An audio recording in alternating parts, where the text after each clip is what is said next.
In the headlines, the Minister for National Security says effective community policing could help stop human trafficking of Haitians from Dominica. One local businessman says COVID-19 had a distinct impact on revenue. And housing relief on the way for the people of Liat.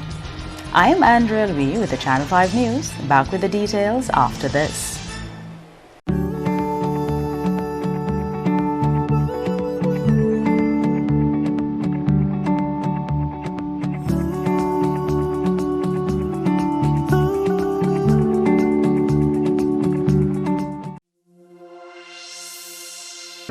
We're in your corner, yeah. And in our hearts we are with you. We are so grateful for all you do. We wanna say thank you. Cause when we need you, you're always there. Risking it all to keep us safe. You are our heroes, so we sing the song for you. No matter the time, you're by our side to always make sure we are secure. Our hearts are filled with thanks, cause you give your all and more. So we send in our love from Sagicor. Yes, Sagicor, sending our love to you.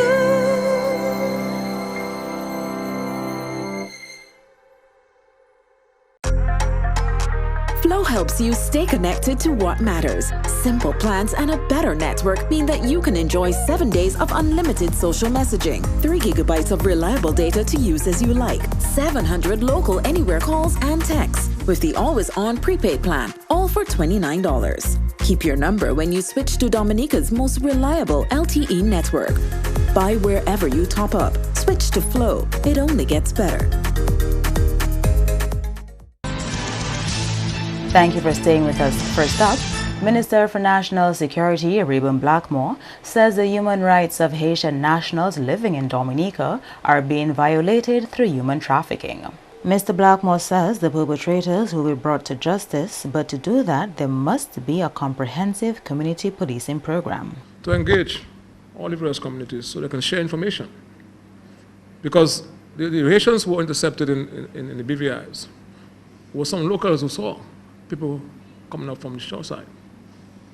And the police provided with information, and they were intercepted. And quite nicely, the captain, the crook, was apprehended, you see?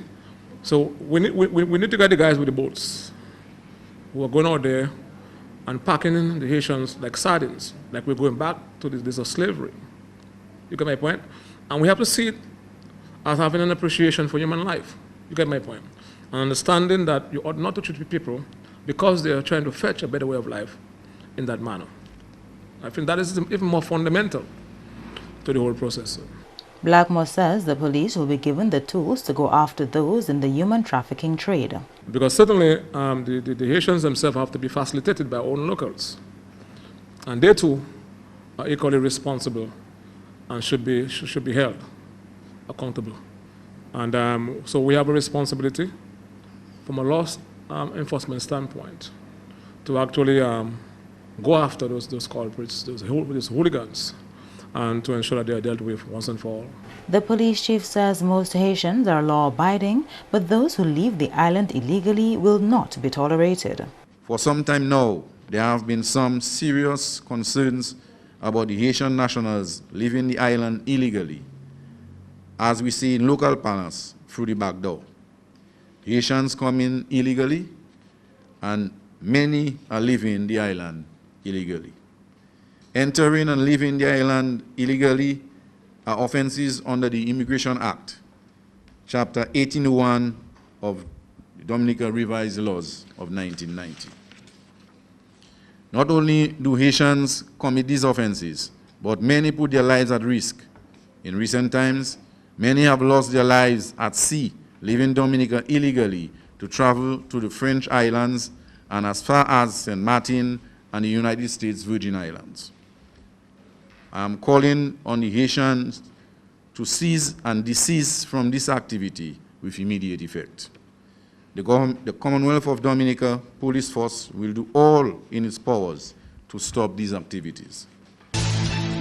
In more top stories, noticeable loss of revenue is how one businessman is describing the impact of COVID-19 on his enterprise. Julian Morris tells us more. Julius Timothy is Managing Director of AC Shillingford and Company Limited, which has 3 branches in Roseau and environs. While not giving a dollar value on the impact of COVID-19 on the cash register, Timothy says the health and social distancing measures in place for COVID-19 did have an effect on the company's bottom line. You may see people outside and you say, ACS is doing thriving business because you see a long line. But it's not so, because we might have 5, 7 people inside at a time, and you have 4 cashiers serving them.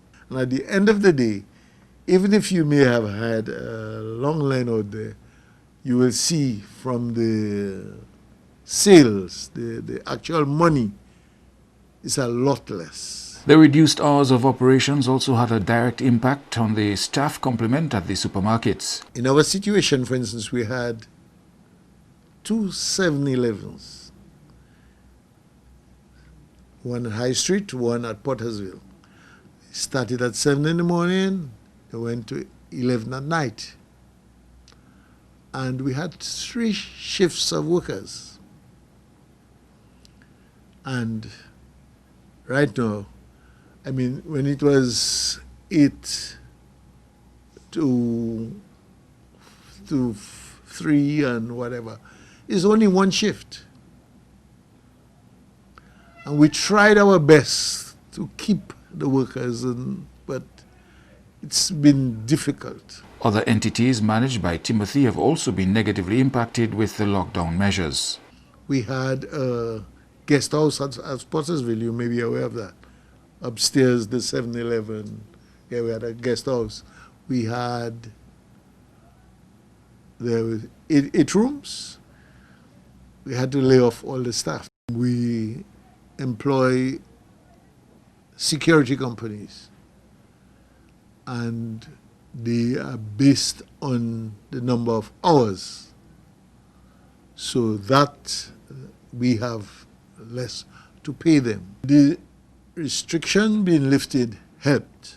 It's helping a lot because you have more hours and people coming. For instance, we have a gas station and nobody was going anywhere. Nobody was buying gas. There's nobody buying gas. Tuesday, 30th June marked the last day of the state of emergency with the intention that things go back to a new normal from Wednesday, 1st July. In other developments, residents of Layu are being reassured that housing relief is coming their way. Prime Minister Roosevelt Skerrit says he has been in discussions with the Member of Parliament for St. Joseph on how best to address the housing situation in Layu. We have to speak in Layu at some point, as I have done. I came here sometime and we need to move with this in respect to housing in Layu. As you know, Layu is really a sharecropper settlement. People having very small lots and space for sanitary services is always a challenge. And my suggestion, which I believe the Pal Rep and the residents of Layu have agreed to, is to see whether we cannot join some of the lots and build proper facilities so that we can have improved housing in Layu. Mr. Skerrit pointed out there are several vulnerable communities in Dominica and relocation is not always the most practical option. Because it is not always good for us to empty out a village and put them somewhere else. People would prefer being in Layu, and there are safe parts in Layu. I believe we can improve the housing and allow us to take advantage of the sea, which is really our main source of income for many families in Layu. On to health developments. Construction of the Dominica-China Friendship Hospital is back on track following delays caused by Hurricane Maria. Health Minister Dr. The Honorable Irving McIntyre says phases 1 and 2 have so far been completed. We've completed the Medical Technology Building 1, which has the dialysis unit, the X-ray department, imaging, and the accident and emergency as well. And we also completed the I unit, where we have the upper 2 floors for the dormitories and the bottom floor is the theater for the ophthalmology department and the other office is ophthalmology. But presently, we're actually in three phases that have been constructed now. We have the outpatient building being constructed now, we have the medical technology building constructed now, and then we have an administrative building. The administrative building will house the health information unit, the IT department, and we have an amphitheater that can actually house 200 people. And then the outpatient, we will have all the medical, the surgical, the gynecological, all the outpatient stuff will be done there. And the third one, which is the medical technology building, where we have 4 operating theaters, and we also have the blood bank, and we also have the 8-bed ICU. So that's going on now, and we expect this to be complete by July of, by next year, no, by August of this year, so that we can start off with the phase 6. So that's where we are now. The health minister says quite a lot of progress has been made on the Marigot Hospital project. As a matter of fact, we were there some months ago. You were there at 1 p.m. and you saw that large pouring of concrete. And if things goes as planned, and it is going as planned, we should be completing this by April of 2021. And this will be a hospital that serves the entire northeastern district with everything: theaters, lab, or pharmacies, our maternity department, our ICUs. It's a 40-bed hospital, fully equipped, and we're looking forward to this. Really looking forward to this. We've built in a number of health centers. There's a total of 12 health centers to be built. At the moment, we have 8 of them nearing completion. VCARS will be completed. Yours will be completed in June 29th. Penville on October 28th. That's of this year. Wesley will be August 19th. Marigot, I know is June 29th. The Maho one will complete on 14th of August. Georgetown complete 29th. So Georgetown is complete actually. And Bellevue Chopin, June 29th, that's fine as well. And Bagatelle maybe September 15th actually, Bagatelle. So these are the 8 ones. As regards to equipment for these, we've actually done the purchase, and because of COVID, we had a little delay. But within 2 to 3 weeks, we'll have all the equipment for these health centers, and we'll be ready to go. The other 4 that I didn't mention, which is Ans-de-May, Soufriere, Newtown, and we have Coliho. We're just working on the acquisition of land for these, and we're pretty much on our way to get this solved. And as soon as this can be resolved, we'll be starting off these. So. You are watching the Channel 5 News. Stay tuned for more after the break. A new in-home experience is here. All your services bundled into one simple plan. Faster, more reliable Wi-Fi so that you can binge, play, and stream uninterrupted. Unlimited flow local landline minutes mean you can talk and talk and talk. Plus the best in TV entertainment with over 120 channels and 29 in HD. All for $160 a month with the new all-in bundle. With Flow, it only gets better.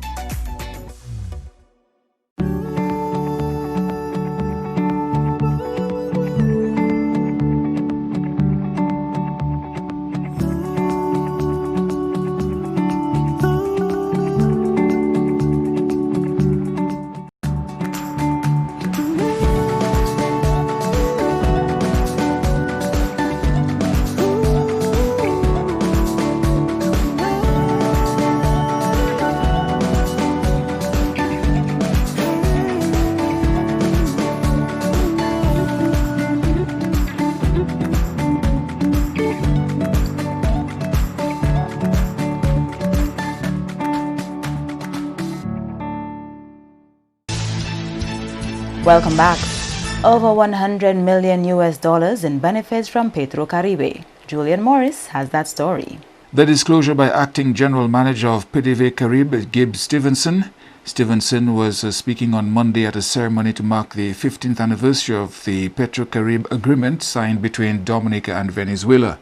Stevenson says Dominicans have benefited tremendously from the social programs sponsored by Petrocaribe.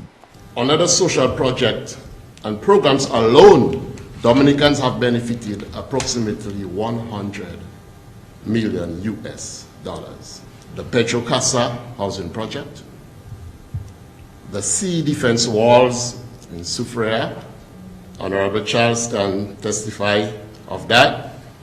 Tatan, the Honorable Minister Austri, can testify of that. the construction of fisheries feeding stations around the island, the metal waste removal projects in Jimmet and Portsmouth, water projects in Daly Seas, Warner, Campbell, to name a few. Member of Parliament for Soufriere, who is also Minister for Tourism, International Transport and Maritime Initiatives, Denise Charles, says the contribution of Petrocaribe towards the people of Dominica is seen island-wide.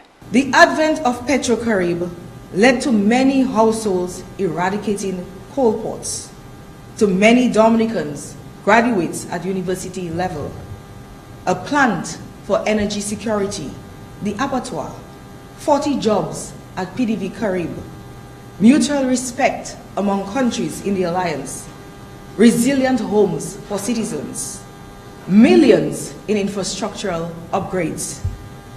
Imagine what the advent of Dominicans working together will achieve. And the trade union leader, Curtis Augustus, says the biggest worry facing Liat employees now is that of redundancy. Antigua's Prime Minister Gaston Brown says paying staff is a priority, but currently it is unclear exactly how the airline will be able to manage.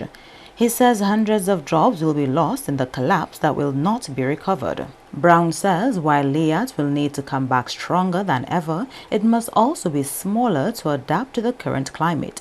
The shutdown of Liat is expected to affect employees in Dominica. But the biggest challenge is in relation to the fact that they're going to be losing their jobs if the negotiations is not completed with that new company, or that new company is not set up.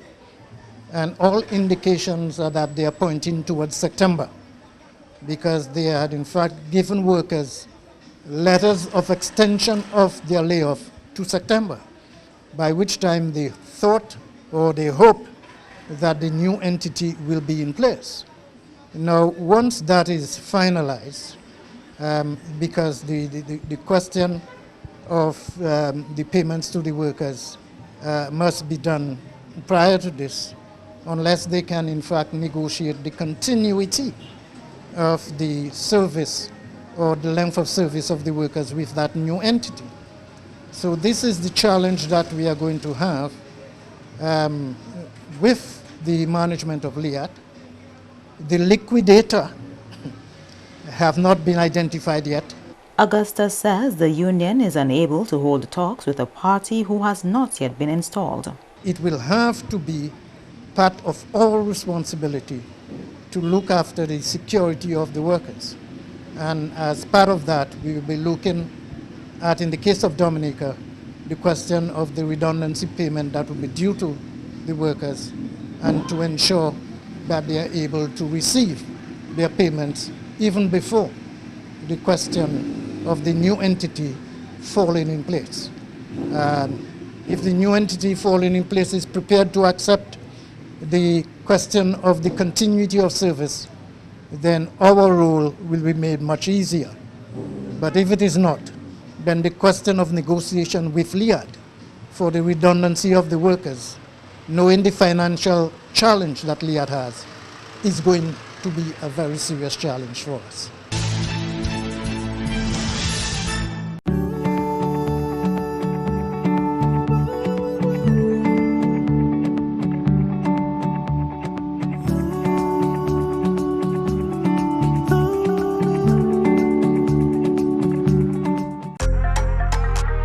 Helps you stay connected to what matters. Simple plans and a better network mean that you can enjoy 7 days of unlimited social messaging, 3 gigabytes of reliable data to use as you like, 700 local anywhere calls and texts with the always-on prepaid plan, all for $29. Keep your number when you switch to Dominica's most reliable LTE network. Buy wherever you top up. Switch to Flow. It only gets better. To end the news, the headlines again. The Minister for National Security says effective community policing could help stop the human trafficking of Haitian nationals from Dominica. One local businessman says COVID-19 had a distinct impact on revenue. And housing relief on the way for the people of Layu. Feel free to access our past newscasts on our YouTube channel. On behalf of the entire production team, I am Andrea Louis, and to all of our viewers around the world, thank you so much for watching. Join us next time.